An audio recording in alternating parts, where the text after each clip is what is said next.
Welcome to Unbiased and On the Fence. I'm Shane.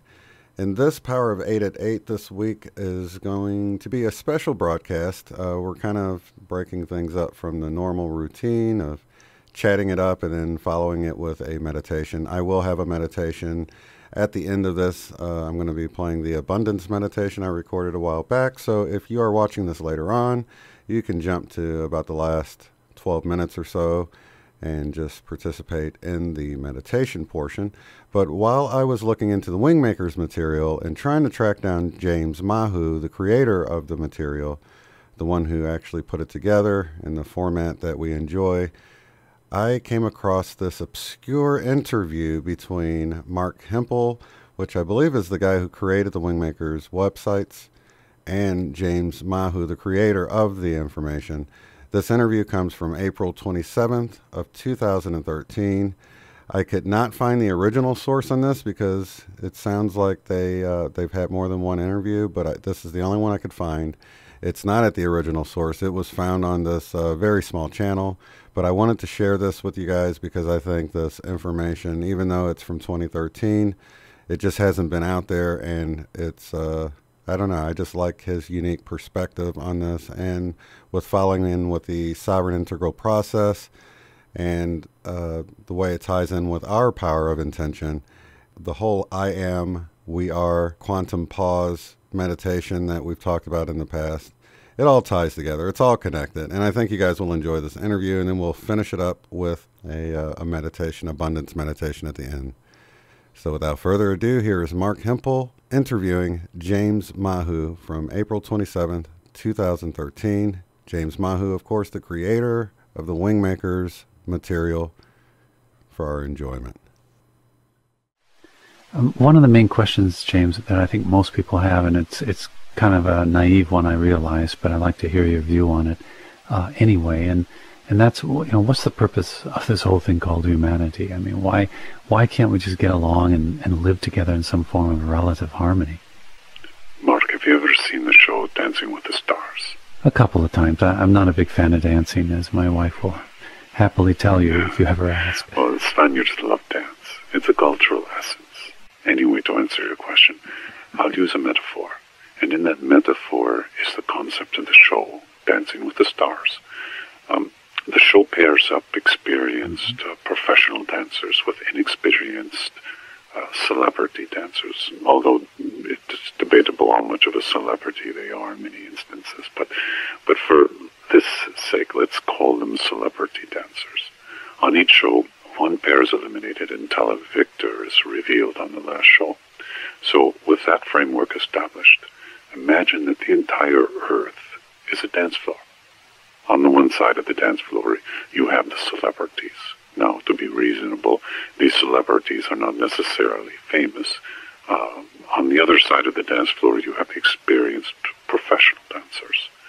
So the celebrities, well, they're the old guard. In a way, they represent where humanity has come, our past journey.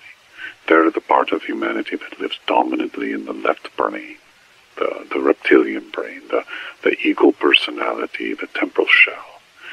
They live to enjoy, but also to fear. So this group, as you might imagine, is concerned with scanning their environment and seeing threats, problems, analyzing their environment, seeking to solve problems, structuring their world in conformity, towing the line. So they prefer to fall in line, to be part of the story of three dimensions. Be successful, acquire things, be a cog in the wheel, and try their best to not rock the boat. On the other side of the dance floor, we have the professionals. They represent where humanity is headed, its future. They're the part of humanity that live primarily in the right brain. They're more intuitive, heart-centered, creative. They're the part that is seeking the tone of equality and oneness. They have a sense of the energetic fields, that ocean of energy that we all live in. They're the change agents, so by definition, they rock the boat. So you have these two groups roaming the dance floor called Earth. The music, the thing that makes these two groups begin to dance and interact, is the subtle vibratory fields that our solar system moves through as it conducts its grand cycle around the galactic core of the Milky Way galaxy. This music, if you can call it that, is bringing all of humanity together. It's bringing us all together in this dance. Now, at this stage, it seems awkward, the dance, that is. Are you with me so far? Yeah, I follow you. Are these two groups similarly sized? In terms of ratios, there are about 650 celebrities to each professional dancer. However, it's not simply that these are two groups. This dichotomy or duality also pertains to the individual as well. Okay, there I think you lost me. Well, within the individual, one person, you have this dance floor at a microcosmic level. Remember, we live within a holographic universe. This is why ratios play such an important role in this whole dance. But I'll get to that later. For now, think of yourself as a dance floor. On the one side, you are a celebrity. You have a reptilian brain, your left brain. You're a survivor, a logical conformist. These are not bad things. I'm not labeling celebrities as bad and the professionals as good. You need both to have the chemistry. It is the ratio of their presence in the decision-making. That's the critical point. On the other side, you have your soul, heart, right brain, higher mind, intuition. When these become activated in your life, and by this I mean you summon them through the practice of the heart virtues, you can reach out to that part of you that is a celebrity, that part that is hard-coded into your human instrument, that scans the threats, that tries to survive, that is ego-selfish, that sees three dimensions and nothing more. You're dancing internally. So you have this dichotomy, this duality, and it's all inside you. In the same way, it is all outside of you on the larger stage called Earth. So your local universe has this dance floor, as does this non-local universe, the Earth part. Does that make sense? Yeah, I think so. Back to the Dancing with the Stars metaphor. Who are the judges? Well, before we get to the judges, let me explain one more thing. Sure. The professional dancers teach, not only by words, but by behaviors. They show the dance moves. They exhibit the movements or practices that come from the heart and soul. They show the creativity of the right brain. They don't preach it. It's a demonstration. Part of this demonstration is to accept the awkwardness of their celebrity dance partners, either outside themselves or inside themselves. The celebrity part of humanity is crystallized into behaviors that have served them well in the three-dimensional world. In order to dance with the professionals, they must be willing to accept the new behaviors, the new movements, and really listen to the music, to feel it. This requires a remodeling of their belief systems, something that is not easy for a large percentage of the human population, half of whom subscribe to a world religion. So the professional dancers must have compassion and understanding. Patience helps too. Otherwise they get impatient themselves and frustrated, even angry. This is true with the individual as well, but it's directed at themselves. It's a form of a self-judgment, even ridicule sometimes. So this dance is going on in the non-local universe and the local universe at the same time. The professionals within themselves are feeling this dichotomy of the new guard and the old guard, the right and the left brain, the intuitive and the logical, the soul and the body, the heart and the ego. But these are the two dance partners. And when they become entrained to the music, the new guard shows the movement, practices compassion.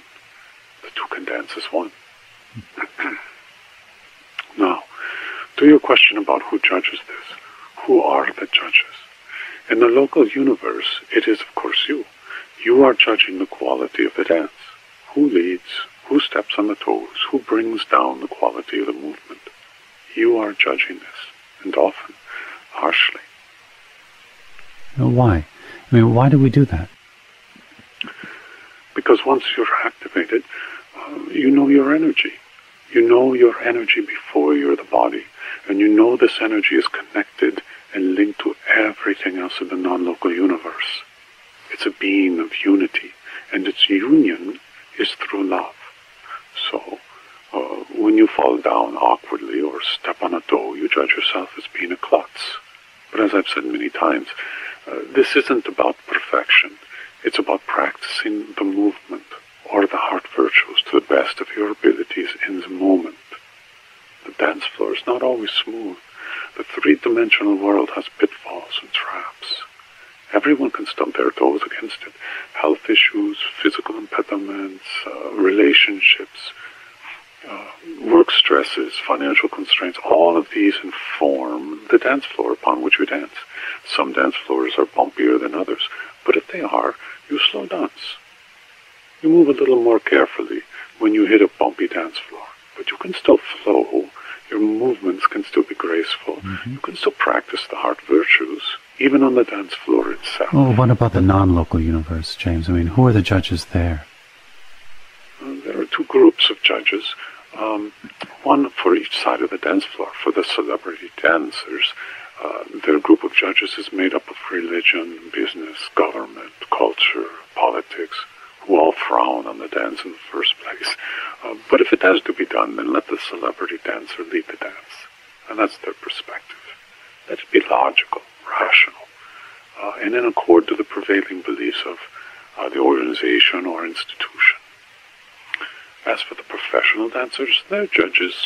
They come from cultural creative elite and spiritual gurus, the authors of best-selling spiritual books, the ones who tour the world dance floor and provide commentary on how best to live as a spiritual being. Are you or the Wingmakers judges? No, we're not judges in any sense of the word. The professional judges are trying to cultivate the light worker, New Age, and Enlightenment communities. They are the ones who are the perceived leaders in these communities, providing a sense of what's practical and possible. They've become the judges in the sense that they believe they have particular knowledge of how to be a spiritual person, free of the constraints of religion or the historical mind. They don't necessarily see themselves as judges, but if they profess that to be a spiritual person, you must use this technique or follow this practice, then they are in some ways a judge. But isn't that kind of what the Wingmakers do? I mean, they talk about the 6 heart virtues or quantum pause or things like that, and they encourage practicing these things? The distinction is that we're not known. No one sees us. You could call us invisible judges, but then if you are invisible, how can you be a judge? Also, we are trying to build organizations. We're trying to increase ratios of the presence of the professional dancer to continue with that metaphor. You see, anyone can be a professional dancer. They can be a member of the government, the Catholic Church. They can be a Muslim, Hindu. They can be in prison. They can be a communist. They can be a hardcore scientist. It doesn't matter if they are part of the quote-unquote Enlightenment community or not, or what they profess as their belief system. What matters is that they consciously radiate the virtues of their heart, that they transmit compassion, understanding, humility, forgiveness, and so forth through their behaviors. Often the best professional dancer is the simple person without any alignment at all. And by alignment, I mean to a belief system or an organization. The unaligned person simply holds fast to their intuitive belief in the supremacy of the heart and soul. And because of this belief, they can receive and transmit this frequency of equality and oneness. This isn't about knowledge. Someone can be extremely knowledgeable about the historical mind and spirit. They can have the equivalent of a PhD in spirituality, but they can be in their head. And because of this, they may dance to the music of a lesser frequency. For the unaligned individual, their alignment can be with the frequencies of love and compassion, not to organizations or personalities, not to governments or political movements, not to religions or spiritual organizations. Thus, professional dancers can come from anywhere, and because of this fact, There really is no one who is equipped to judge, though there are those who try, though. The movement of the heart-centered life is not owned by any organization, nor is it the province of the Wingmakers. It is an ancient thing, and well before humanity began on this planet, this dance and the ratio of celebrities to professionals across all domains of the material universe has existed. It is intuitive, but only to those who have opened themselves to the professional within. Yeah. And how does one do that? Well, nihilism is a powerful dance move of the celebrity dancers. The left brain and the reptilian brain see that life, if not meaningless, is at least something to fear and navigate through to lessen disappointments, problems, and inconveniences. They propose that the universe is compassionless, that God is a figment of the right brain. It is a mirage, and to dance to that music is pointless. For many people as they grew up, it was a choice between religion and nihilism. The thought process was, I can be a believer or an atheist. But the real world is much more complex. It's always about ratios. It is a mathematical certainty because we are energetic beings, not material repositories of cells, muscle, bones, tendons, organs, and blood. So we're not islands of organic materiality. We are collectively an ocean of energy. So ratios mean everything because of this interconnection. To see ourselves as beings composed of energy, of fields of energy that intermix with everyone else, and that this intermixing includes the energy fields of planets and stars and galaxies and the universe as a whole. This is the reality model that science is bringing to humanity. Now, this model can be adapted to fit into the nihilist belief system, an uncaring, godless universe. It can also be adapted by religions and spiritual belief systems as proof that the universe is an outgrowth of a caring and creative force called God, or Allah, or Creator, or whatever word you choose. The first step is always the activation of the professional dancer, to have a sense of it, no matter how vague, to begin to touch into it and bring it into a sharper focus by practicing what flows from your heart in the form of intuitive intelligence, behavioral intelligence, and simplicity. I personally believe that the practice of the 6 heart virtues is a good way, but everyone can find their own method. As I said before, the path isn't owned or operated by anyone, because, and somewhat paradoxically, I suppose, it's an individual's path to interconnectedness. There really is no other way. Yeah, you said earlier, James, that there were about, I think it was 650 celebrity dancers to every professional dancer. So as ratios go, that seems like a terrible ratio. How do you see hope in that? It isn't about hope, Mark. It's about the empathy of a single individual operating in alignment and resonance with the universe. The ratio of 1 to 650 is part of the equation. The other is the sheer number of humans that are incarnated on the planet at this time. What's been called the shift by a lot of people is precisely this shift in the ratios coupled to the larger population of humanity. We're nearing 12 million people on the planet who are able to transmit these ultrafine frequencies of the heart soul, and to do so consciously, regularly and unconditionally. Is this why you wanted to produce the event temples? Not really. You see, the numbers are one of the things that people get attached to. If only 10 people are present in an event temple, people will attach a success-failure stature to the event. I know I've said this before, but it isn't about the numbers of coordinated effort. It doesn't need to be coordinated or controlled or channeled or synchronized. It already is by the universal being of which we are all part. There can be 10 people in an event temple and 10,000 others spread around the globe that are doing a similar practice at that point in time. It all contributes to the outpicturing of the higher dimensions and to this one, the one we collectively call Earth. Okay, so how does it contribute, James? Or maybe more precisely, what does it contribute to? Because you just mentioned an outpicturing of the higher dimensions to Earth. Is that what it's all about, the heaven on Earth concept? Well, it's not so much that heaven is brought to Earth, or even that the higher dimensions are downloaded to all humans. It's more of an experiment in time. time is the vehicle of the consciousness of humanity, much like the human instrument is the vehicle of soul. So time creates the appearance in three-dimensional realities that the consciousness of humanity is evolving, that it evolves as it moves within the galaxy and the universe. Think of it like this. The Earth revolves around the sun, the solar system revolves around the galaxy, a galaxy group rushes inexplicably towards what astronomers call the Great Attractor, and the universe expands at an amazing rate of speed. We don't really know the extent of the mystery that extends beyond this structure, but we know it extends, continues to expand. And throughout all of this, from the smallest to the largest, space-time is the vehicle that makes evolution look like a linear process, a journey in space-time. There are other domains of consciousness that operate outside of our four-dimensional construct of space-time, where time slows down or speeds up or ceases to exist altogether. The higher fields of consciousness, where humanity is one being, this is a different form of space-time than anything on Earth, and yet this is the space-time we are headed into. When Earth arrives in this space-time, we, all humans, will feel it as a visceral experience that will reshape our attitudes and perceptions of what constitute the meaning of humanness, will transform as one being, and yet every expression or projection of individuality remains sovereign. This is the sovereign integral state of consciousness, the highest dimensional consciousness that is known within the human family. So, does this mean that humanity evolves depending on its positions in space-time? Yes, in a way.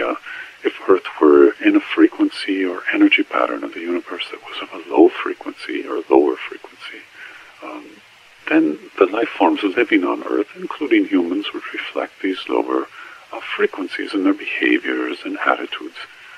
But if, on the other hand, humanity and its spaceship Earth were in a higher dimensional field within the universe, these higher frequency energies would activate new behaviors and attitudes, more consistent with the heart and the human soul.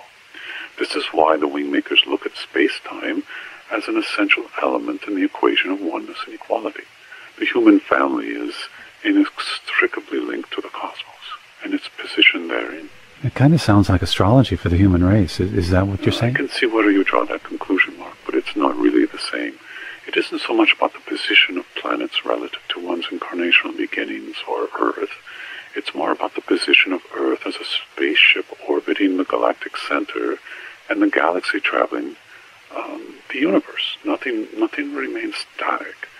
Change is always occurring. The tempo of the change, the degree of the change, the oppositional force to the change, all of these are modulated and created from the cosmic influence. This cosmic influence can activate or deactivate influences within the human instrument, including the DNA, brain chemistry, heart, endocrine system, and other organs, you see. The fields are the only way that the universe intelligence can operate on an entire species. So, for example, a cosmic field can interact with a solar field, and the solar field can interact with the planetary field, like Earth's geomagnetic field. The Earth's field can carry this cosmic information within it, and it will interpenetrate every human being, and even every animal and plant. Everything on the planet, in a sense, is bathed in these fields. This is going on constantly. Positions in space-time are carefully orchestrated by source intelligence. These positional coordinates are not arbitrary or happenstance. They occur as an outgrowth of an intelligent process, coordinated by first source or creator. And they create the opportunity for evolutionary jumps. Some will take advantage of it, some will not. The difference is in their belief system, their ability to adapt and modify their beliefs, their practice of these new beliefs in their lives. Let me give you an example. Everyone has had this experience where they were hurt by someone. A relationship flares up and anger or frustration overtakes the person. They are in a specific space-time when the hurt occurs. They cannot forgive the person in that space-time. It's almost impossible. But in an hour or a day, they're in a different space-time, and forgiveness is now possible. If you could say that the memory weakened, And that was the reason that forgiveness was possible. Or maybe the person apologized, and that made it possible. Or there is some truth in there. But it's really that the shift of space-time makes it possible, and the new energies that penetrate us. Again, nothing is static. Those who never forgive, they lock or anchor themselves into the space-time of an event, here in their mind. They've lost their ability to flow with the spaceship Earth, to see how space-time is fluid, how energies of the cosmos dance within each of us, how we are constantly changing, because we are fluid energies in constant flux relative to space-time. I know that was a long answer. I'll stop there. This question may be off base, but I wonder if you could talk about why the professional dancers don't just dance with each other, and ignore the celebrity dancers. It's actually a fair question. Let me answer it this way. Many of us are activists at heart. We feel passionate about our beliefs. We will defend them. We'll stand up to anyone who wants to change them. We'll resist those who try to sway us. However, at the same time, we're also kind of insecure in our beliefs. Activism is a form of alignment. Save the Whales is a group that is aligned around their premise, for example. If this group, Save the Whales, only talked with marine biologists, they would be singing to the choir. Their activism would be met enthusiastically, but wouldn't change a thing. So it is with professional dancers. If they danced with one another, they would dance more beautifully, perhaps, but they would not have the impact. They would be less activist and more artistes in nature. So spiritual activism is not about teaching with words. The dance is made to the music of the Creator, and this music is always changing. There's not one measure that repeats. The dance is made of attitudes and behaviors. So we demonstrate our behaviors, not as machines, but as humans with all our humanness intact. We practice our heart virtues, not perfectly, but humanly. We're humble supporters. James, I'm going to kind of switch the topic a little bit to kind of focus on your novels, if you don't mind. Your new novel, The Weather Composer, has a focus on Iran and the Islamic culture. In particular, one of their prophecies about the Mahdi. Could you talk a little bit about that? Well, The Weather Composer, it's a large story, and will probably require several books to tell it. And yes, it begins in Iran, centering on a 12-year-old boy named Taran Khan, who was raised as the Mahdi. The Mahdi, in terms of Islamic prophecy, is the successor of Muhammad. He's also known as the 12th Imam. There are many different prophecies concerning the central figure of Islam, and they vary a bit depending on Sunni or Shiite orientation. But in general, they see the Mahdi as incarnating at the end times to essentially rid the world of evil and convert the world to the one true religion. In The Weather Composer, Taran is he's like a reluctant Mahdi. He was born on the eve of Sunrat and raised as the Mahdi because the prophecy was specific about this condition, that he was born on the first day of the end times. Maybe you could explain what Sunrat is in the novel. Sunrat is a term for a cataclysmic event triggered by a solar flare of enormous power. This flare was potent enough to change everything on Earth. Taran was born at this precise time when the solar flare touched the Earth, and I say touched, but scorched would probably be a better way of putting it. Sunrat changed everything, and by almost every standard for the worse. So the story shows how a remote tribe in northeastern Iran, known as the Balakian nation, come to believe that Taran Khan was their Mahdi. It would be similar to how the Dalai Lama is found as a young boy and then taken from his home to be trained in the rigors of the role he'll play as the spiritual leader for Tibet. The story is seen through Taran's eyes as he runs away from his village in order to seek an education. In a way, he's trying to distance himself from the role of being the Mahdi. He's very gifted intellectually, but the spiritual leader of the Balakian people doesn't want him. They don't want to lose Taran, so they send a rescue party to bring him back. As Taran gets to a city called Mashhad, which is the second largest city in Iran. He finds the school, and they immediately discover his intellectual gifts. I should mention that this post-Sun-Ra world, all nations are unified under the greater nation, so it is one world. And the language and culture they're all homogenized.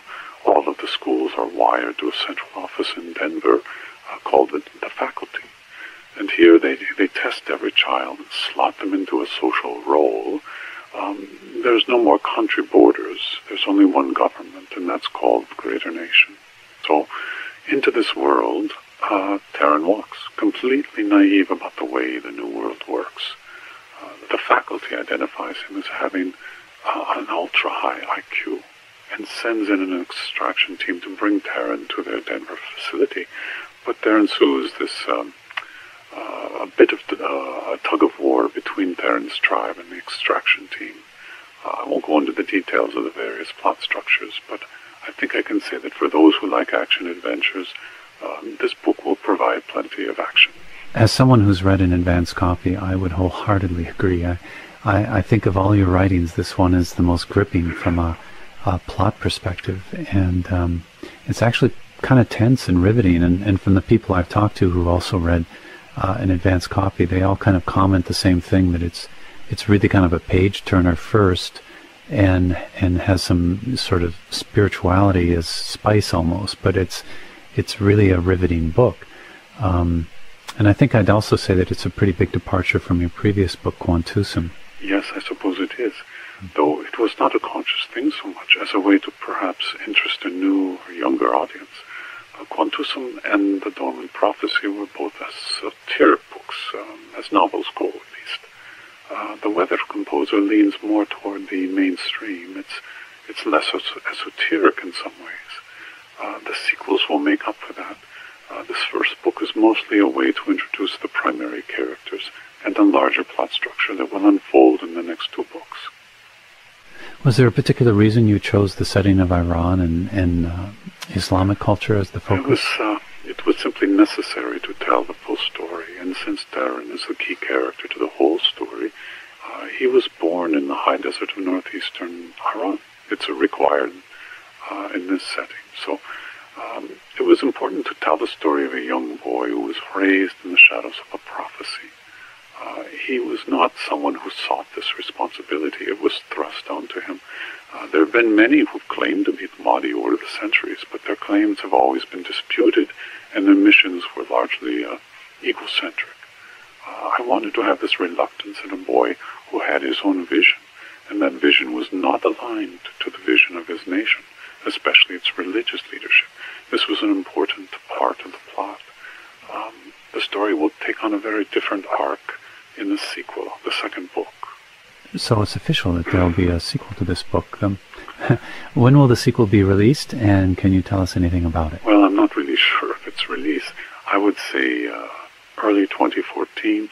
As for disclosing any information about it, I would prefer not to at this time. I feel that most readers would prefer to read without knowing too much about the plot, so I don't like to talk too much about my novels for this reason. Anything else you'd like to say about The Weather Composer, Book 1? I believe it will be out very soon online, and sometime this summer as a physical book, I believe. I'm planning to release it online on the Sambola platform, and as a physical book, it will be released like my other books through Planet Work Press. I'm using Sambola as the online platform because it's more advanced than the Spirit State site. I'll release it on Spirit State too, but probably after the Spirit State site is updated. One thing I've noticed, James, is that the latest books are not as involved with images and music and so on. Is this a trend in your creative process? I don't know if I would call it a trend, but it's a reality of time. I can concentrate on the writing because the story requires this. Some stories call out for other media to help tell the story. Others don't. The collected works of the Wingmakers will be released this spring, and it will certainly have a significant amount of illustrations, but that was all part of the Wingmakers project. The Weather Composer and Quantusum, for example, those are stories without illustrations or music, so it varies. I continue to compose music daily. I continue to do art as well. I even write poetry, but I've chosen not to publish these. Perhaps sometimes in the future, we'll see. I know some writers are nervous anytime they write about the Islamic culture, especially if it touches on Muhammad. Do you have any concerns that this book could cause a negative reaction from Islamic quarters? I realize this is a problem for some artists, and I remember reading just a few weeks ago about a Turkish pianist who was given, I believe it was a 5-year sentence for tweeting some unkind words about the Islamic faith. But I think his sentence was stayed. You see, this might have less to do about Islam and more to do about the Turkish government wanting to send signals to its artistic community. Artists are often the ones who speak truth to power. They're often professional dancers, back to our metaphor, because they operate from the right brain and they are more intuitively connected to their muse or higher selves. They tend to be anti-authoritative, and they can get into trouble with governments that seek to control their image. For myself, the way I presented Taran Cohen, it was done with great respect for his heritage and culture. So no, I don't expect any concerns. Well, since we're on the topic of books, do you want to talk about the collected works of the Wingmakers? Well, about 5 years ago, I had asked John Burgess if he would be willing to organize the various Wingmakers materials and provide introductory commentary to the various sections. It was a very large task, but John, I'm happy to say, was willing. And he completed the vast majority of the effort before he passed away. Darlene, his wife, she took up the charge of completing the task and working with you and Tony. I'm sorry, I forgot his last name. Yeah, Saxon, Tony Saxon. Yes, well, you two have put the artistic elements to the book. Yeah, well, credit goes to Tony, really. He's done all the heavy lifting on the inside of the book. And given that these two volumes collectively are about, 1,500 pages, that's where the real work is. I did the easy part. I just did the covers. Tony's done a remarkable job. As you know, I reviewed the last iteration of the Volume 1 about 2 weeks ago and was very impressed with the overall book and how it's developing. It's a deliberate process, and the ultimate product will be of very good quality. I do think that any spiritual seeker will find its content to be a valuable resource to their studies. The other thing that will surprise most readers is that Darlene, as the publisher, has committed to publishing the book in color throughout. So all of the graphics and artwork can be shown in their full color. This is an expensive proposition for printing, but she's been steadfast in getting this done, and anyone who knows the Wingmakers materials understands that the material has a very strong color component, so the volumes will be artistically rendered, and the vibrational quality of the material will be heightened as a result. And just for the sake of anyone listening, the collected works of the Wingmakers will be separated into 2 volumes, and they will be physical books, so I'm not sure if we'll do a digital version of them or not. That's, I think, yet to be determined. The first part, the first volume, I should say, will have the Ancient Errol project book, the Neruda interviews, the art, the poetry, music, philosophy, gosh, almost forgot the philosophy, the lyricist materials, glossary, indices, and lots of footnotes. John Burgess was a stickler on footnotes. And then Volume 2 will contain more of the recent writings and papers. Each volume about 750 pages, and as you said, in full color throughout. So Volume 1 will be released in the June timeframe of 2013, and Volume 2 will follow, but I don't think Planet Work knows the release date for that yet. Maybe late summer or early fall. For anyone who wants to keep on top of that, they can register at wingmakers.com, and then we'll send you an update on release dates, or you can go to planetworkpress.com website and check there. I'll also keep some kind of an update on those things in the What's New section of the Wingmakers website. Having been intimately involved in the production process of the collected works, I can't wait to get it in the hands of fellow readers. I think they're really going to enjoy it. Well, one thing I forgot to mention, Mark, is that while these volumes are good resources to learn about the Wingmakers materials and really understand the intricacies of how they all fit together, The seeker doesn't need them. I know that's not what my publisher wants me to say, but it's true. Everything I've written or produced in my life relative to this project called the Wingmakers is really, it's a prompt or reminder for those who already know the material, who already know the way to their soul but have gotten distracted. So all of these materials are simply there to remind you, in a sense, divert you from your distractions and nurture that part of you that really doesn't get nurtured very much by our current culture. You see, the first volume is more focused on the mind, the belief system that the mind holds or becomes attached to. The second volume is more focused on the heart. In a way, these are two sides of the same coin, and the coin in this case is the embodied soul. Most people consider the mind as the sight organ, and the heart as the feeling organ, but the heart is more tuned to sight than feeling. You're saying that the heart has eyes? Not as we think of eyes, of course, but yes, it has vision. It sees things. We sometimes call this intuition or insight or precognition, but the vision is a heart-based quality. It's not the mind or brain or high brain system. They tend to get the credit, but it's the heart's vision. All of these works that I've been involved with are designed to help people see this two-sided coin and activate the heart's vision. Once that activation is made, they're on their way. All right. I'd like to change the subject if I can.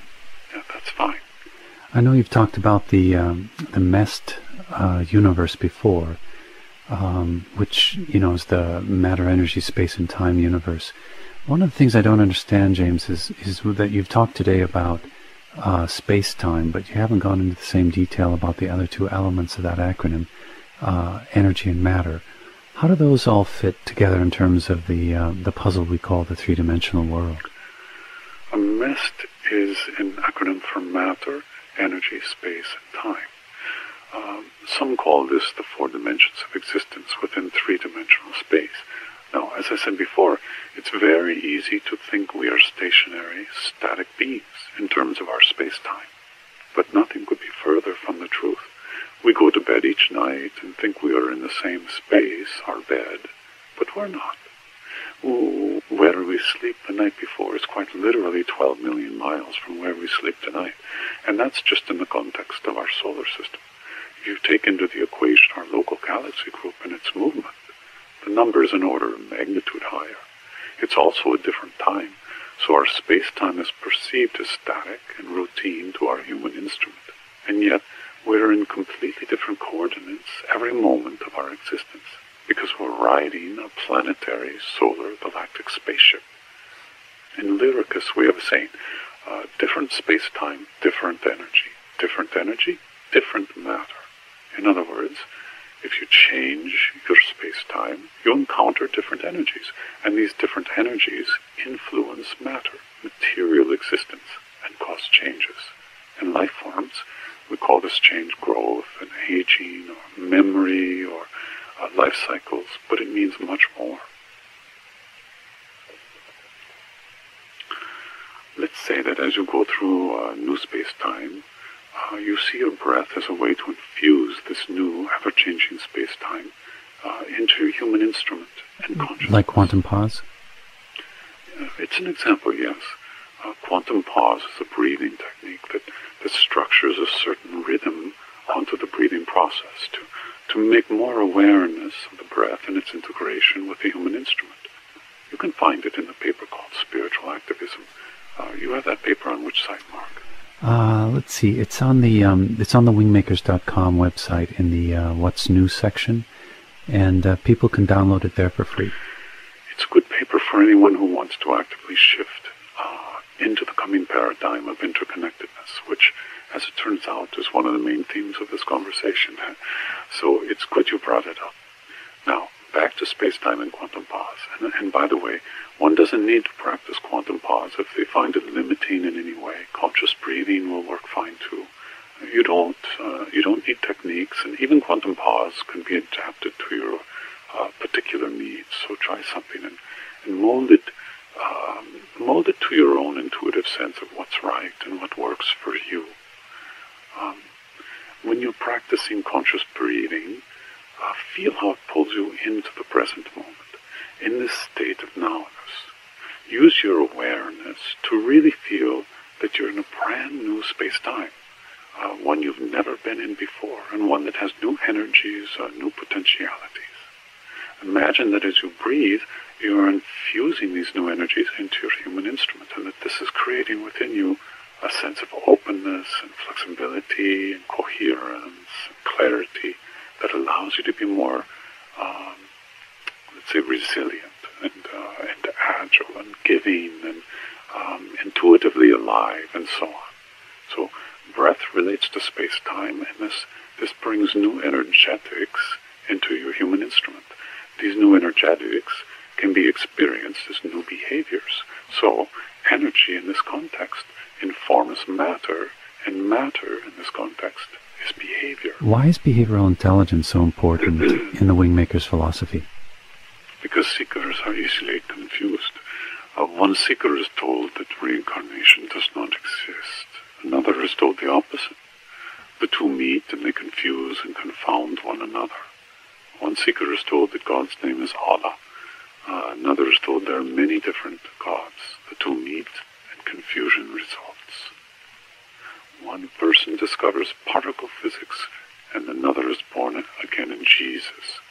The two meet and they paint each other into isolated corners. My point is, there's very little agreement with words, with what goes on in the mind. Very few people really trust their intuition. They prefer to trust experts. But the problem is that experts don't agree.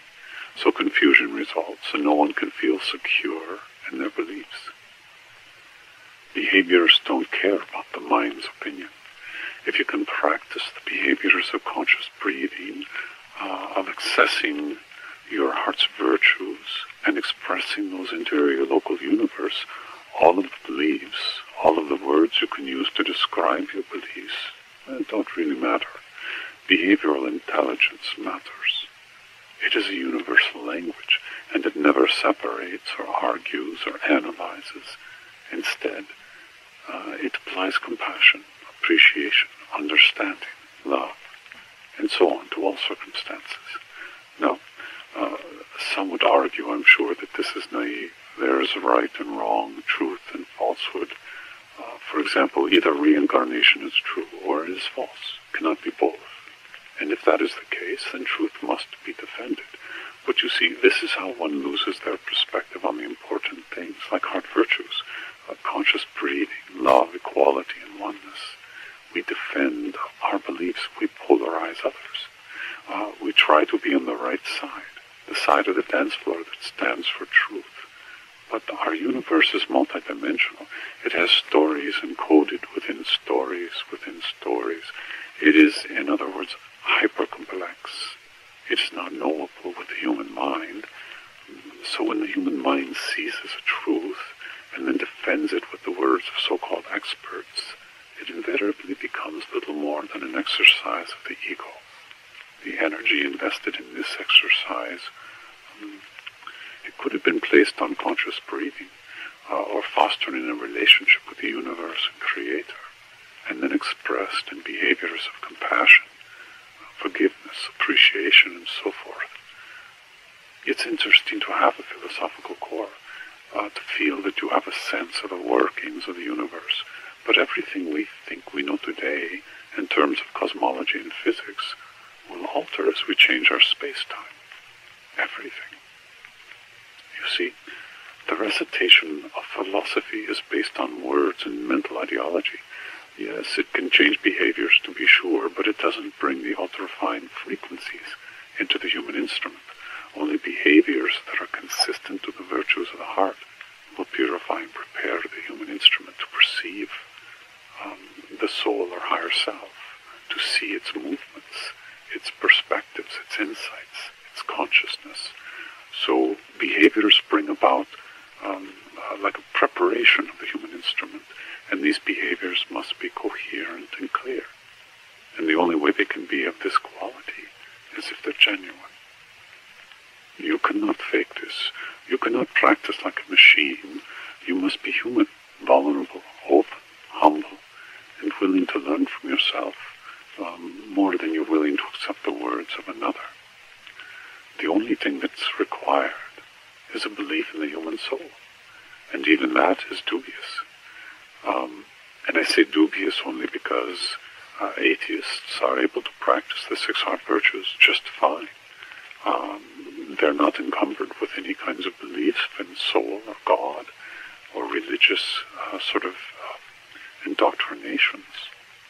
So I say dubious only in that sense.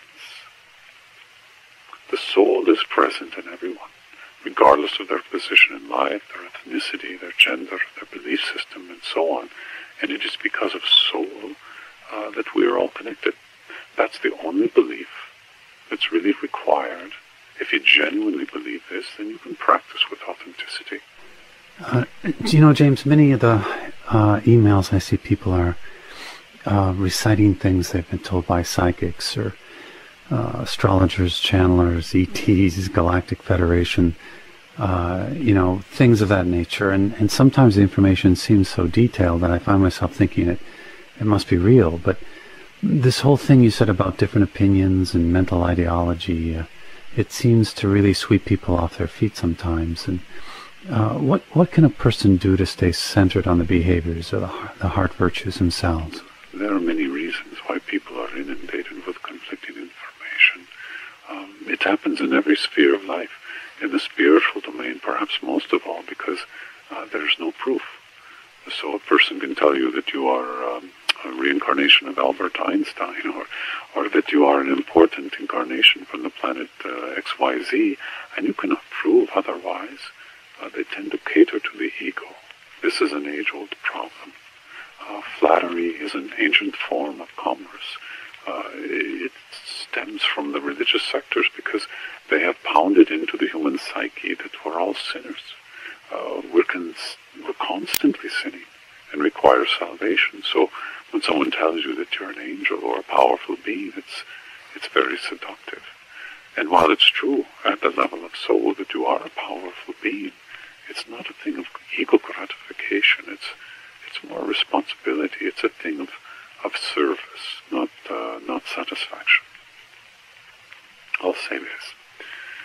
When someone tells you about you, what you're gifted in, or where you came from, what your personality is or isn't, and you've paid the money for this information, I would take their input to your heart and really review its value to you. The more detailed their information, the more you should probably be skeptical, from my perspective at least. You see, detail is used to seduce. It's like the film industry. I watched the film The Life of Pi a few months ago, and the Siberian tiger is produced digitally, and yet there were many times I found myself believing it was a real tiger. The amount of detail is what convinced me to suspend my disbelief, to accept the illusion. So it is with external inputs. Detail sells the input. The point is, where you came from or what you've done or accomplished in the past, it doesn't really matter. That's time-based. You're always shifting in space-time. You're always capable of connecting with the universe, creator, source intelligence. You can summon this higher consciousness within you and transmit it to those in your local universe. You can be a student of your heart. If you fill your mind and ego with all of these personal details of your past self or future self, what does it provide you? Clarity or confusion? I can assure you that if you can get 10 readings from 10 different sources, you will be confused. The overlap will be 10, 20% perhaps, and the rest will be divergent and impossible to decode into a meaningful picture of purpose. So I would advise spiritual seekers to place their attention on behavioral intelligence. Practice this. Don't fill your mind with complex details that confuse and confound and separate. Behavioral intelligence is what you're here to learn and express. How does conscious breathing help in developing one's behavioral intelligence? Well, let's say I practice quantum pause, and while I'm breathing, I become conscious of the new space-time I'm in, that that unique part of the universe that my local universe intersects with in that exact moment. I choose to breathe in the feelings of compassion. Every breath I inhale, I imagine it to be compassion, which is to say that any in-breath can be imbued with virtue. I summon it to my human instrument and let it saturate me like an internal waterfall. You could be in a jail cell or a villa in the south of France. The space-time that intersects your local universe can be modified by you. You are the alchemist, the creator. You can use your imaginative powers to imbue your in-breath with a virtue like compassion or forgiveness or humility or valor or understanding or joy or love or whatever you would like. You're the creator, and the new space-time is your canvas. The new energy fields that flow through you are carriers, and as they sweep through your local universe, your energy field, they carry it to others, and the distance they're carried is not bound to earth or limited. So you're saying our personal energy field affects the larger fields, even beyond our earth? Well, you can look at it this way, Mark. The human instrument is a little like a factory. It has a body, brain, a central nervous system, and other organs. These are the physical aspects, the foundation of the factory, if you will. Then you have the heart and mind, and together these co-create emotions and behaviors. The heart and mind are like the employees, and the emotions and behaviors are like the products. And then you have the soul, the spiritual essence of the individual, the God spark. This is like the customer, the one who uses the products that the factory makes. Sometimes, if a factory produces products that are of low frequency, dense energy, the soul or customer doesn't use the product. It can't use it. It's like buying a device that was designed for a different voltage. It just doesn't plug into the wall. The emotions are the product of how the heart and mind operate together in coherence. If the mind is prayerful and contemplative and receptive, summoning the universe for support and so on, the mind is then engaged with the heart, because this kind of mindfulness attracts the attention of the heart. It begets behaviors that are intelligent. And what do I mean by that? Behavioral intelligence is the ability to self-manage the coherence of the mind and heart, and to do that, to create emotions that are balanced and resilient. This isn't about sentimental emotions or passionate reactions to the wrongs committed by the powers that be, as if we need to start a revolution. Rather, it's a steadfast inner conviction to seek the expression of the heart virtues in every affair of our lives. I want to be clear. Heart virtues are not emotions. They're not thoughts. They're behaviors. The heart's intuitive inputs, coupled to the higher mind's insights on how to express the virtues for a given situation, these are the chefs that create the behavior of virtue and then take it to market. Similarly, you could have the lower mind or ego mind create a behavior based on an emotional reaction. And this behavior would be very different because the creator is very different. The soul doesn't see how to utilize or become aligned to this behavior. So in a way, it retreats, it allows. It's unheard and unnoticed by the human instrument. Behavioral intelligence is all about raising awareness, not only in oneself, but those around you as well. Raising awareness not through words, but behaviors that are based on words or thoughts that are virtuous and stem from the innermost part of ourselves. Okay, so you're saying that emotions are co-created by the heart and mind, but where's the soul in this equation? The soul is everywhere. It's only a question of whether it's engaged, active, interactive in the behaviors of the individual. When the deeper heart and higher mind are operating as one to create behaviors that are aligned with soul, the soul engages. It's strongly present. If the shallow heart and lower mind are fighting one another to create behaviors, the soul disengages. As I said, it cannot come through the muddy waters. stirred up by this kind of ego-mindedness. So why is the soul so passive? I mean, couldn't it just, I don't know, get people to wake up and work more in alignment to itself? If you're creating behaviors from the interaction of the shallow heart and lower mind, you've chosen to shut down your connection to soul. It's like someone who has this huge natural world that they live in with mountains and valleys and rivers, but they go into a small cabin, lock the doors, close the blinds, and lay in their bed in the dark. How does the natural world reach them? Maybe a storm? Well, yes, a storm might reach them, but it also might make them even less comfortable to open up and seek the world of soul. Everyone opens up differently and is motivated by different things to seek their soul. A soul that's persistently magnetic, but sometimes the person is so crystallized in their beliefs that it's impossible to impress upon them, because as it is often said, the soul moves in mysterious ways, and the person who is crystallized in the belief of a secular, nihilistic world, for example, may not notice the calling of their soul.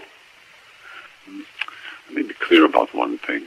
I've mentioned people who have a belief in nihilism or atheism, and I'm not saying that these people operate from the shallow heart and lower mind.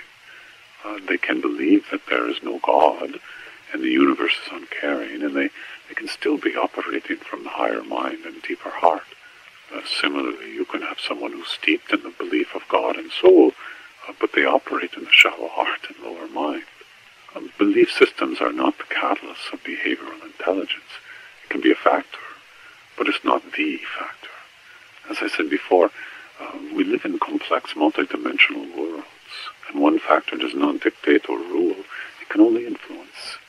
It's easy to think the sacred and secular are polar opposites, but they're really elements of the same experience of raising one's awareness, so we can embody virtuous behaviors in our lives.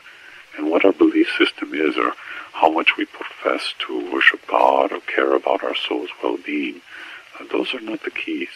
The keys, as it has always been, is behavioral intelligence. Behavioral intelligence is the way to interact with the universe. It's not the only way, it's the advanced way. Everyone has the potential to experience this interaction. Most people are taught and told that the universe is a dark, lifeless expanse of empty space. This is out of ignorance. Even our finest minds can only identify about 2% of our physical universe. The rest is dark matter and dark energy, and they don't understand what this is, how it operates, where it comes from. And other than its gravitational characteristics, it remains a complete and utter mystery. Look at it this way. A first source, or God, or creator, or universe, however you wish to think about it, broadcasts its intelligent energy to all that is, as source intelligence or spirit. And this spirit is everywhere, including each of us. It streams through us. It is dynamic. It's ever-changing. It has abilities to respond to us just as we can respond to it. In other words, it's interactive. When we play an interactive game on Nintendo or a computer or smartphone, we're interacting with the game design, hoping to make it to checkpoints and to continue to higher levels of challenge, to complete the game and get a good or high score. In interaction with source intelligence, it's different. It's not about high scores or completing the game. It's about finding the way to raise awareness within yourself in such a way that you can create and express the heart virtues in your life unconditionally. You can modulate them with control. You can combine and sequence them in meaningful expressions that relate to specific situations as they occur. You can bring your higher mind and deepest heart into alignment and service to source intelligence, and you do this consciously, willingly, with care and genuineness. This is the interaction that one has with the universe, and you will learn over time as you practice this that the universe listens, it responds, it rearranges itself. I don't mean this literally, but the outpicturing of the universe as it pertains to your local universe is not a mechanical wind-up toy that pursues its mission unperturbed by a single human field of consciousness. It's quite the opposite. The human field, both individually and collectively, shapes the universe expression on Earth. And I don't mean the position of stars or planets or weather systems, etc. I mean right down to the particulars of who enters or exits your life, your work, your mission, your emotional interactions with people, what you read and study. All of these things, to name just a few, are part of the complex nature of how the universe responds to your fields, what you express through your human instrument. So, in a way, if you wanted to humanize it, you could say that you and God are partners. The more you see the value of this partnership, the more you can feel and see the results of the interaction. This is that concept that there's no coincidence. Everything is purposeful and interwoven. Not really. That concept is more passive, where you see the world's events as being guided by a wiser hand, and you surrender to its urges, motivations, insights, and will. The surrender is an act of passivity. Interaction, on the other hand, is a partnership. Energy is exchanged, not simply accepted. Missions are co-created and even co-founded. There's self-responsibility in the interaction and partnership. There's a feedback system. The universe is not an authoritarian. Okay, given that we're always changing our position within the universe, in terms of space-time, everything's dynamic and complex, and we're human with all of our flaws and limited vision on what's going on. It seems like surrender to a higher power is maybe not such a bad idea. The passive approach denies the interaction and partnership. It limits the role of the human instrument. For example, I'm a leaf on the river. That is surrender. I'm an artist with a paintbrush and canvas, with a powerful muse to inspire me. That is interaction. So everything that's complex seemingly shouts to us, you're out of your depth. Those are the fears of self-responsibility. So most people either surrender to the culture or to the creator. Let me give you an example. I knew a person who was haunted by a past very negative experience, something that she couldn't forgive. I told her that forgiveness was her key, but it had to be unconditional, to which she said it just wasn't possible. She needed the person to admit their mistake and apologize. But I said she might have to wait a long time. She forgave them unconditionally. She didn't have to wait. She looked at me and said, only Jesus can forgive unconditionally, not regular people like her. That was her perspective, that expressing the heart virtues unconditionally was reserved for the likes of Jesus. It isn't reserved for anyone. Anyone can do it. Anyone cannot do it. There's no reservation system either way. It's choice. It's a partnership with the universe. It's seeing the value for oneself to lead instead of to follow another, to be active instead of passive. Why is it so hard to practice these virtues like forgiveness unconditionally? I think most of us know what this woman means.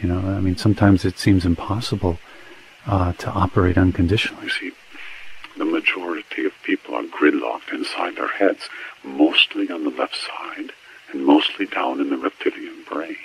It's easy to do. The cultural creators make it easy for us to live in that part of our human instrument and base our decisions and belief system from there.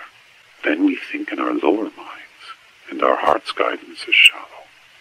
In this state, ego decisions, ego-driven decisions, I'll say, aligned to the culture are what we tend to rely on. When the ego is driving the decisions, then the idea of unconditional forgiveness or compassion or appreciation, it's nearly impossible.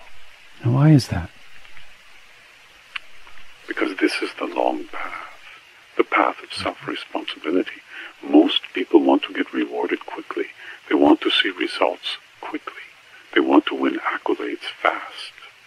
In this time more than ever before, because technology delivers answers quickly with a voice command to Siri or a mouse click on Google. Solutions now. The faster the solution, the more the ego is gratified. The quick solution, however, doesn't bring a real sense of wisdom or inner competence. There's like a hollowness to it, a fabrication. To secure that sense of wisdom, you have to be willing to persist and be committed to the long path, where you're the conductor of the symphonic emotions created by your deeper heart and higher mind. In a way, you're a conductor. The left arm is your deeper heart, and the right arm is your higher mind. And together they conduct the music we call emotions. If they operate in coherence, they create music, not noise or distortion. Most people, when they conduct their emotions, the two arms do not conduct as one. They flail their arms and they are out of sync, and the emotions are expressed accordingly. Sometimes stress will do this, sometimes drugs, sometimes old habits, sometimes sheer exhaustion. Sometimes the culture seems to shout, do it this way. There are many, many reasons, which is why it's so important to practice something like the heart virtues so that you can regain your balance when you slip on the banana peel. The long path is not for those who are bound to the needs of the ego, because it's the ego that craves quick mastery, quick results, and the actual benefit of those quick results to others is not the concern or objective. It's the rewards of vanity and glamour and their various manifestations that truly motivate the ego. Many paths, have that the mind as the key aspect of spiritual discovery, and you speak about the ego, which is an aspect of the mind. Is this why the long path is difficult? Because the mind being the centerpiece. The mind seeks causes. It's a cause and effect calculator in many ways. The ego seeks to be associated with causes like climate change, political parties, religion or culture, or gun control or child protection, etc. The list is very long. Almost everything is a cause-related activity, and the mind loves being part of something that's evolving an agenda that the mind agrees or resonates with. It also allows a sense of community, the cause itself. When the Wingmakers materials were released, I know many people wondered why I chose to remain anonymous, but Lyricus is not an earthly organization. There's nothing to join for a reason. There's no cause we are trying to achieve. Yeah, but isn't the discovery of the Grand Portal a cause? No, it's not. The Grand Portal is a technological discovery, and it'll be made not as a cause-based effort, but it'll be a discovery that'll erupt out of thin air, where no one predicted, and those who discover it won't really understand what they discovered until others step in and demonstrate its importance. The cause will then begin as the controllers try to contain it, hide it, cover it up in fear, and then the cause will be centered on nurturing the technology and making it available to all. There are organizations on Earth right now who are quietly working towards this discovery, but they lack the resources to realize their ambitions. The discovery will be made by well-funded organizations that are pursuing a different objective. They'll make the discoveries by accident, and those lesser-funded organizations will incorporate the discoveries and repurpose them. So the discovery itself isn't a cause-based initiative, but once the discovery is made and solidified, protecting it and distributing it to the public domain, then it will become a cause then. You mean the scientific discovery of the human soul, right? Yes, I was going to mention in one of your previous questions that Lyricus sees the mind and heart operating in unison. One is not the guide and the other the follower. They're co-creating the ability within the individual to incubate the sovereign individual consciousness, to nurture it. This is the consciousness of unity and equality, coupled to individualism that isn't ego-based. It's the consciousness that's being born on Earth, and the Grand Portal is the technological force that will help to unleash its presence to humanity. I know you've written about this in the Lyricus materials, but why would anyone want to cover up the existence of the human soul? I can understand why the controllers would want to cover up ETs or black projects, but the soul, why would they try to cover that up?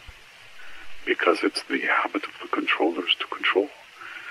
Whenever new discoveries are made, they're quickly assessed for their ability to change the existing power structure, either in a good way, or, in other words, to enhance control, or in a bad way, to diminish control. But if the controllers are suppressing humanity's chance to grow spiritually, how does humanity ever get out of the control? The controllers are part of the system of ascendancy. They're not controlling the system. The system is vast. It's a network that extends everywhere and to everyone. No one group or entity is controlling it. They simply think they control a very small part of the system called material Earth. Even this, they don't really control. You can take the internet for an example. The controllers initially thought the internet would be useful to control educational innovation via ARPANET. And then they thought it would present a communication infrastructure within the military-industrial complex via DARPANET. What they didn't see was the spillover into the life of citizens. And effective capitalism did that. When the World Wide Web entered the picture, they were hopeful that it'd stay in the business domain, banking and industry and so on. But as we know, it's the global communication system. And now the controllers have adapted to try and use it for surveillance and personal data acquisition and banking and so on. But the controllers never wanted the internet to become what it has. So the premise that humanity is crippled in its ability to grow spiritually because of the controllers is simply false. They make it more challenging, which is the way the system is designed. Souls don't incarnate into a human instrument to experience ease and spiritual bliss. They experience this separation from source intelligence willingly. They know it will be a challenge to navigate to their soul and deeper heart when they incarnate. They know it will be a challenge to learn to express the higher frequencies of the heart unconditionally in this world. But they also know that there will be help. And what form is this help offered? I mean, where does it come from, and how do people recognize it? The help is everywhere. It isn't one thing or one organization or religion. Help is everywhere. It's really the perception and the attitude of the individual that makes the difference.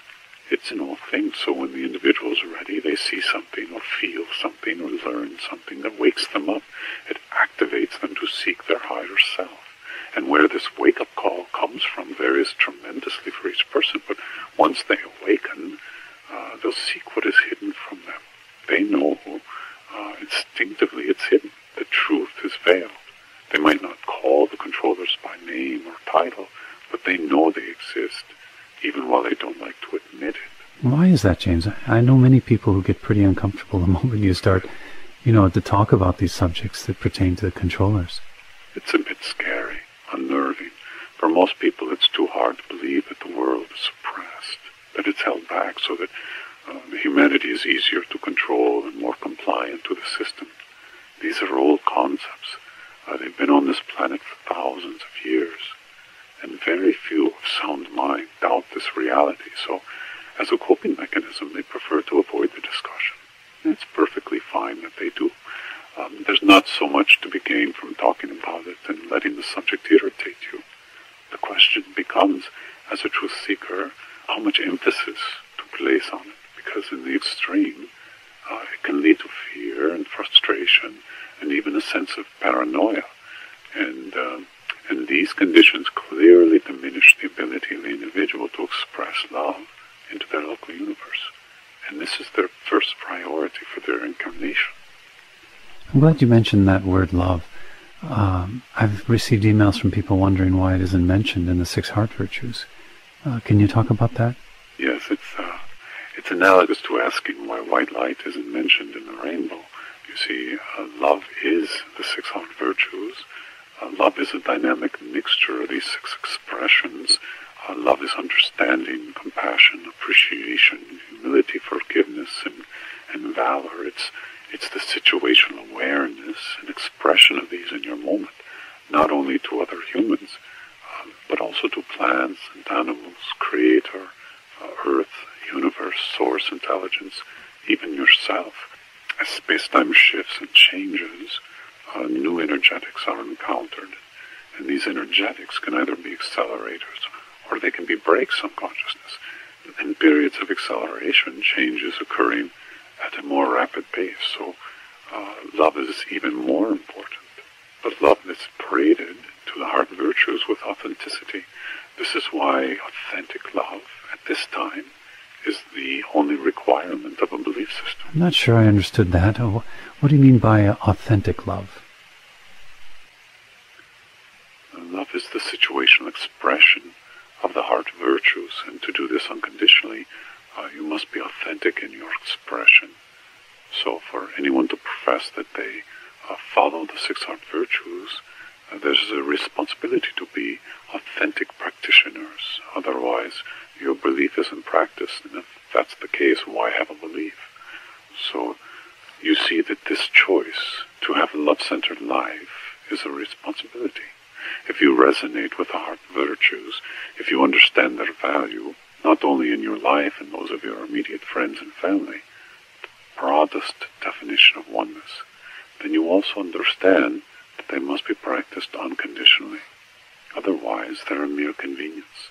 Their potency is in their unconditional expression and awareness. You've used that term a couple of times, situational awareness. Can you explain what you mean? The heart virtues come to you, and you're expressing them. Situational awareness in this context is simply being perceptive of their entry into your local universe in the moment. Sometimes it's very obvious, sometimes it's very subtle, almost undetectable. It's important to perceive what you're being given unconditionally as much as it is to express unconditionally. You could call it precognitive appreciation. Your in-breath is an example that brings you life. Water is another example. A kind word from a colleague is another example. The list is very long. So you become adept at sensing how the universe and your local universe is bringing you virtues, even when they appear not to be present. That's the unconditional part, the heart part. But everything in this world is about cycles and ratios, and these always modulate and shift in space-time. That's why I call it precognitive awareness. Sometimes you have to imagine the virtues even when they're seemingly absent. They will come in time. James, it seems like the world's dysfunction grows in many ways. Take the example of the economy or terrorism or the natural disasters. The acceleration energies, if that's the right way to express it, have been growing strong the past year. It's as if someone's turning up the heat in the kitchen and we're all feeling the added stress, which makes it harder to be appreciative or practice the heart virtues, at least speaking for myself. Some say it's the shadow governments, some will point to reptilians or off-planetary intelligence. Controllers are human. They're influenced from other sources, but they're human and they make the ultimate decisions. This is greed and power amplified by technology. Technology provides the accelerated and fine-grained perceptions that enable greed and power to be boundless, at least for those who have access to the technologies. This creates imbalance, and imbalance creates energetic incoherence, and this incoherence creates a sense of restlessness, bordering on anarchy. And this signals the controllers to apply new technologies, new laws to clamp down and degenerate culture to distract. This escalates the problem and recycles the discontent and stress. Yes, it's harder now to be a practitioner, especially when the incoherence spikes in an event that's designed to tighten controls or train people to be compliant to the controllers. However, Earth at this time is a training ground for those who want to exercise their will and make a difference, energetically and materially. If humanity wants sustainable peace and goodwill to all in practice, it will need to restructure its organizations that the controllers use to control. To do this requires a watershed event like the Grand Portal, and even then, it's never easy. However, if there was no darkness or resistance, what purpose would new light serve? Are you saying that darkness is that it's allowed so new generations that are incarnating can have a purpose? I'm not sure I follow you there. I'm saying that the controllers have a designed purpose that allows each and every human being to either succumb to the controls and live conditionally in the ego mind, or receive and transmit the deeper heart and higher mind frequencies and live unconditionally as a love-centered life. The latter is the goal of most people that are incarnated at this time. And even though it may seem that people are failing to achieve this goal everywhere you look, it's not really true. They fail some, to be sure, but they're aware of this goal inside themselves, and this represents a major shift. You mean that most people are aware that they're here to live a love-centered life? But this isn't obvious to most people, and I understand this. But if you could look at humanity as a factory that's making two products, one is hate and one is love, the ratio of love to hate has shifted remarkably in the last 50 years. In just the last 5 years, it went through another major shift, and this is now the tempo that we're in. Love is dominant on this planet. The controllers would like to make it seem that the world is in turmoil and fear, but that's an illusion that they present through the media. Fear doesn't dominate. Love is the dominant frequency on this planet, and it will remain so. However, fear is not something that I'm suggesting will go away anytime soon. It will always be alive in this domain, and all who have human instruments will feel its effects until they experience their souls in the continuity of life. James, I know you said this many times, that the era of transparency is upon us, and that this is why, the grand portal can be achieved. But part of me wonders why Lyricus doesn't just make it happen now. These things must be done by contemporary humanity. It has to be an inside job. Outside forces can't intervene. Why? Because free will is the most precious thing in the universe. The moment one group begins to impose and intercede on behalf of one population, then it becomes a game of chess played by the most powerful, the most aware of the big picture. And as I said before, this is the time of we, the people. This isn't the time of saviors. The era of transparency requires it. You said before that what holds true for the big picture holds true for the small picture. In other words, as above, so below. Can you speak to that? I'll give you an example. This is related to the crutches or devices that people rely upon. These are like our personal saviors. We need a device to synchronize our brain waves, or we need special diets or teachers to guide us, or I must read this or that book to fully understand my soul. No, I'll tell you right now, no, we don't. We need to practice the virtues of the heart, and we need to form a partnership with the universe. We do these things without condition, without seeing results, as we define results. We live in balance and oneness. We develop our ability to orchestrate the virtues of the heart, but more than anything, it comes down to us, to our commitment to practice, our commitment to apply these unconditionally and not simply talk about them. For example, let's say you found a device that synchronized your brain waves. You felt wonderful. You experienced a higher dimension or alternative consciousness. In the back of your mind, after the experience, you realize it's an unnatural occurrence. It was not generated solely from your efforts. It was not your creation. It was a device. Or let's say you take a pill and it would provide you with ESP or a God experience or to talk with an ET. What does this really do for you? The long path, the path that's founded in source intelligence, isn't about saviors. It is about self-responsibility and activation. It's about learning to receive and transmit the ultra-fine frequencies of love in your moment to the best of your abilities, even when you judge yourself a failure. You practice forgiveness and understanding. Do you have the flashy experiences? Well, maybe not. But I would much rather be an alchemist than an explorer. What do you mean by an alchemist? If your human instrument is fear-based, locked in the rigidity of a left reptilian brain, you're more likely to broadcast fear and insecurity and depression, for example. These emotions are a form of energy, and like all energy, they are conserved. In a sense, energy is never created, it is transformed forms are recycled. I can take energy that is dense and closed, and I can transform it to an energy that is opening to the frequency of love. I can be an alchemist of energy. And instead of trying to turn iron into gold, I turn anger into kindness, or depression into interconnection, or indifference into compassion. Energy then informs matter. Energy is many things by human standards. It can be physical energy used to produce something like work or to play a sport. It can be emotional energy that deals with love or anger. It can be a mental energy that helps us solve a problem or capitalize on an opportunity. It can be a spiritual energy that activates and sustains our interest in the culture of soul. These different types of energies have different frequencies. Some are condensed energies that are heavy, in a sense. Some are light. We've all felt these different energetic fields in rooms or public spaces or nature, and we've all felt them within ourselves. Sometimes we're buoyant and joyful, and the energy, at least emotionally, is light and easy. Other times we're heavy with disappointment or fear or frustration. We feel these energies.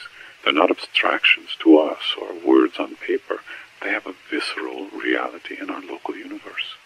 Being an alchemist is being able to transform energy, to shift energy, not to let densities build up and calcify, because these are the things that weigh us down and make our abilities to be alchemists for ourselves and others more difficult. Explorers, on the other hand, like to acquire information, knowledge, data, and of course experiences. This can be wonderful, so I'm not saying this is good or bad, merely that it's a different path. They are seekers. They seek knowledge so they can experience a state that's closer to truth, closer to wisdom. This world seems to hide truth so well. Many people feel it's vital that they put a lot of energy into this endeavor, otherwise truth will slip away from them. I refer to these seekers as explorers. However, behind this acquisition of knowledge gnaws the question, is this really why I came here? Is this why I incarnated? To acquire knowledge? Especially, as I mentioned before, when the knowledge is often contradictory or lacks any grounding in fact or proof. For some, the answer is yes. For many, though, the answer is that they came to be alchemists. They came to experience the transformation of energies. They incarnated to become receiver and a transmitter of these higher energies, and to go about this consciously, courageously, and most important, unconditionally, to their best ability in the moment. As you can imagine, these are not exclusive paths by any means. People can do both, and very often the seeker-explorer becomes primarily an alchemist in the latter part of their life. The explorer fills up all the various paths and ultimately realizes that they're all tributaries to the long path. And the real reason to be alive is to demonstrate the example of an alchemist. Again, it's all ratios. There's never a 100% one or the other. Are there other stages or categories? Not a big advocate of categorizing people, of course. So with that caveat, I'll say that the activators are a group of seekers, and what I mean by that is that they're looking for stimulation, not so much about information or knowledge, though again, this is ratios. They tend to be younger. They tend to be experimental in their approach to the spiritual world, and often find psychic phenomenon or charismatic teachers to be the gateway for them to learn about the worlds of spirit. They're interested in having the direct experience because they're looking to activate their missions or spiritual purpose. Any others? And the sleepers come in many varieties. Sleepers, the word sounds a bit judgmental, I suppose, and I really don't mean it that way. Sleepers have their purpose, and often they can be one book or one experience away from being a great alchemist. They just need the activation. Sometimes sleepers have seen a lot of paths, a lot of teachers, and nothing quite took. Nothing was convincing, or perhaps they found a corruption in their organization or noticed that their teacher was less than impeccable. They had a bad experience in their pursuit of the spiritual dimension, and they went back to sleep, seeking familiar comfort in the material world and trying to reimagine their life as an ego-driven personality.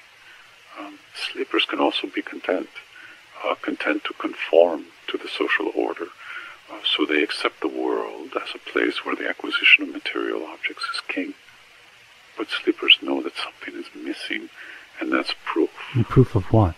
The world is only three-dimensional, physical, and that consumption is king. They wonder why most of the world's population believes in God, but behave as if there isn't one. They wonder why saints exist, why mystics write similar materials throughout time, why some have experienced these alternate realities, or some have astonishing skills that can't be accounted for. Often they've had ESP experiences or events themselves, and they can't explain it. There's a very long list of things that poke and prod the sleepers to wonder if they should remain asleep.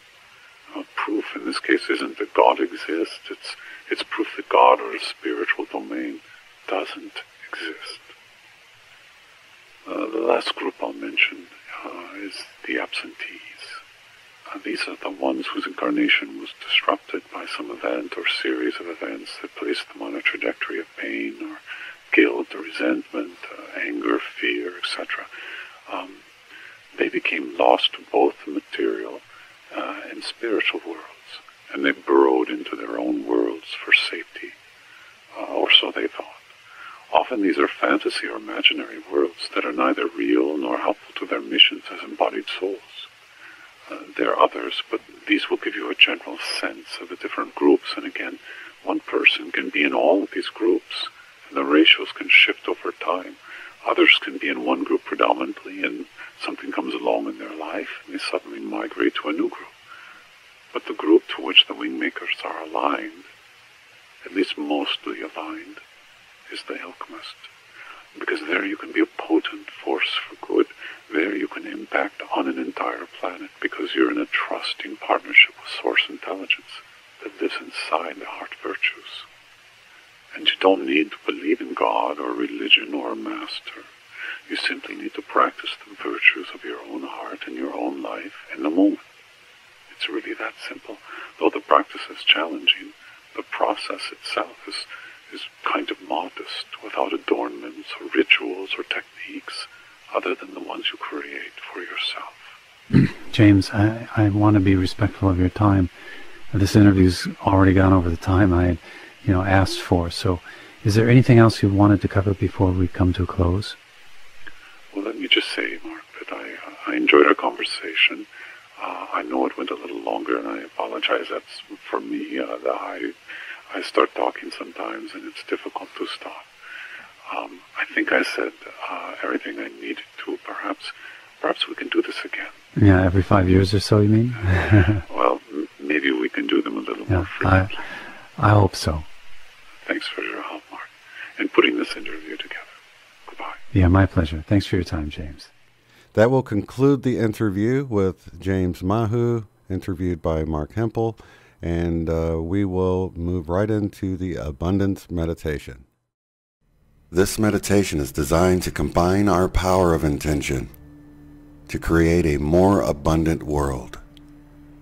Let's first get into a comfortable position and relax. Starting at the top of your head and working down, feel the warmth and peace and relaxation pour over your body, all the way down as your eyebrows relax, your facial muscles, down your neck and into your shoulders, all the way down your torso into your legs, and down through your feet and out your toes. Relax.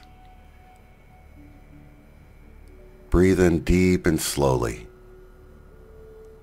and hold it for a couple of seconds before exhaling slowly. Relax. Take a deep breath in slowly and hold it for a few seconds before exhaling out slowly. Visualize a golden rainbow light shining down from Source God Creator, shining down through your body, all the way into the core of Gaia. Feel the warmth and the peace and the relaxation. Feel the love. Take a deep breath in. Feel yourself breathing in that light pouring down over you. Hold it in for a few seconds. Before releasing it out, feeling it dissolve away any negativity, any darkness, any doubt. Take a deep breath in and breathe in the light. Feel it going into your lungs. See it going in through your heart. Breathing in the light. Hold it inside. Slowly exhale, letting it carry away any darkness, any negativity. Feel the warm light from the infinite Creator washing your cares away. In this moment right now, you feel that connection with Creator and with Earth and with everyone else that's joining in on this group meditation. Deep breath in, breathing in the light. Feel it cleansing you. Feel it washing away all the negative energy and transmuting it into love. Feel the love of the Creator. Breathe out. Feel that love going out to everyone else in the world and into the earth. Deep breath in through your heart, into your lungs. Breathe in that cleansing light. Feel that light permeate every cell of your being, taking away any darkness, any negativity. Feel the loving energy permeate your being. As you exhale, feel it carrying away any particles of darkness or negativity. Feel yourself relaxing into the comfort of the one infinite Creator. Feel your connection with God and the earth and humanity. We are all combining our intentions as you continue to breathe deeply, permeating the cells of your body and washing away all negativity, all cares, all worries, all fears are all dissolving away and transforming into love light. As we continue to breathe in and breathe in the light of love, exhaling out the love of God into the world, into the earth, we are connected as one. Feel that connection. Feel that connection with nature, with the earth, with all the other humans on the planet, with everyone joining in with this group meditation right now. Past, present, and future. There's a connection being made, a supernatural connection. Feel that connection right now. Feel that we are one with our intention. Let's now focus our attention together as we continue to breathe on abundance for the higher good of humanity in the world. As we continue to breathe, feel the love light you breathe in dissolve away any thoughts of lack, any thoughts of shortages or not enough. Dissolve away and get replaced with abundance, having everything you need for the greater good of mankind in the world. Visualize abundance going out to the world. All the projects that focus on a better world, a more loving place for humanity, are having all their needs met. Not only financially, but with equipment, manpower, floor space, whatever they need to accomplish their goal for a better world for mankind. Visualize all the love light workers' needs being met so they can fulfill their highest purpose for humanity and God. As you continue to breathe in, feel that connection with everyone else. Feel the thoughts of lack just fall away and get replaced with the feeling of abundance. Visualize the resources just falling into place. Whatever these projects need, the resources miraculously appear. Visualize a world where those with the highest desires to help mankind are no longer hindered by lack. They have everything they need. All of their needs are met. Abundance. Resources becoming available as they need them to accomplish the highest, greatest good for mankind.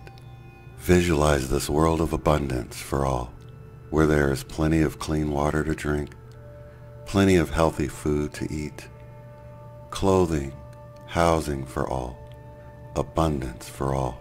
Visualize everyone's needs being met. All of the love light projects with the greatest good for mankind get all the resources they need. Whatever those resources are, they miraculously fall into place.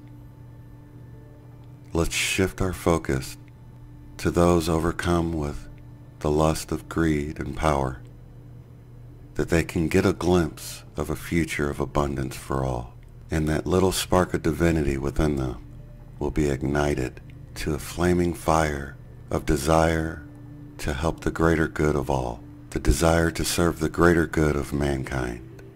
Let that glimpse of a beautiful future of abundance for all soften the hearts of those overcome with service to self and transmute that to a desire for service to others, a desire to make the world a better place for all, a beautiful place, a new world where there is no lack.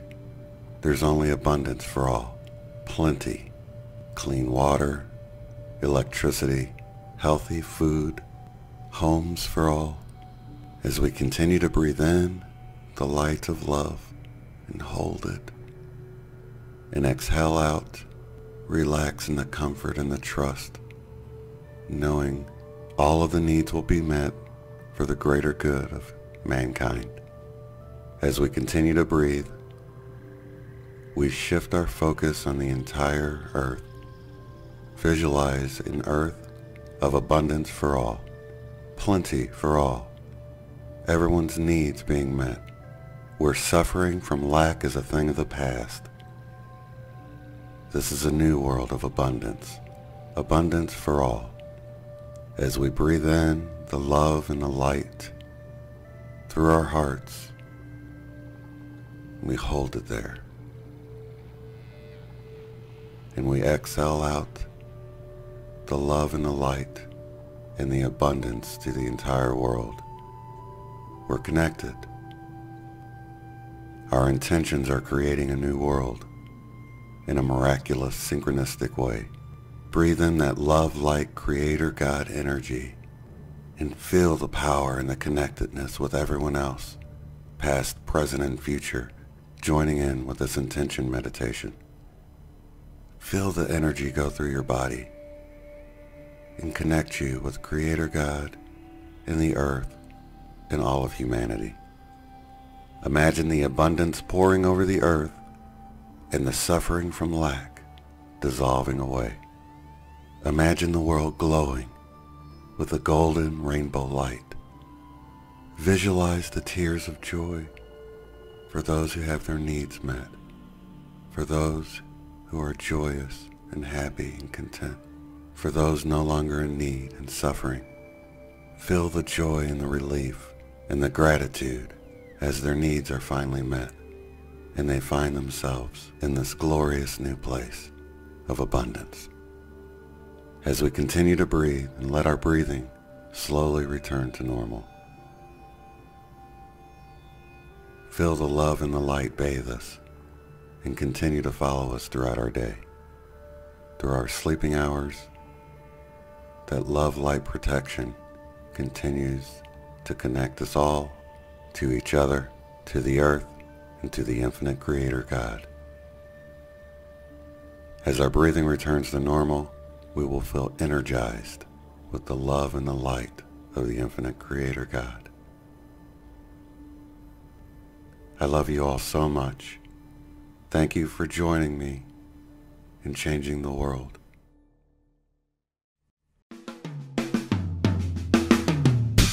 If you'd like to support the work I do, go to paypal.me/UOTF. Thanks.